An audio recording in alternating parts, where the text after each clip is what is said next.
Win the Furrow programming on Ag Day is brought to you by In-Furrow leader FMC. Visit your FMC retailer or infurrow.ag.fmc.com to learn more. Winning the furrow means making sure your crop starts as strong as it finishes. Agronomist Missy Bauer shows us a good way to check your early season work at harvest. Missy Bauer with V&M Crop Consulting, and today what we're evaluating is uniformity across the planter as well as within the row. So this is a 16-row planter. We've harvested 1,000ths of an acre out of each row. So we start down there with row 1 and on down to row 16. So when we look at the uniformity across the planter, each individual row, we're going to go ahead and harvest these, shell them today, and run moistures on them. But I got a feeling the overall yields are going to be relatively uniform as we look across here.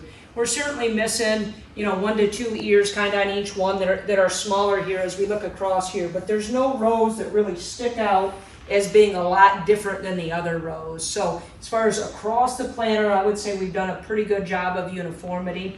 The other thing we want to look for is within the row itself. So you can see a lot of these maybe got, a couple of small ears, or there's a couple here where we're even missing an ear. But once we get up there kind of in this mid-range on up, the consistency of these ear size is really good. So it goes back to that emergence. So in this particular plot, the majority of all this emerged within that first 24 hours of us doing our checks out there.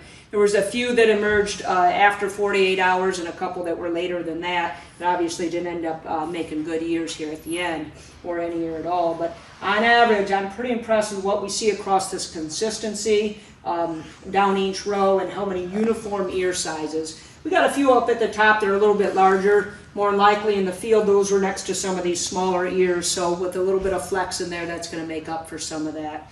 But if you get an opportunity yet this fall to evaluate what your planter looks like, you can really help make a lot of decisions for what you need to do this winter on working on your planter.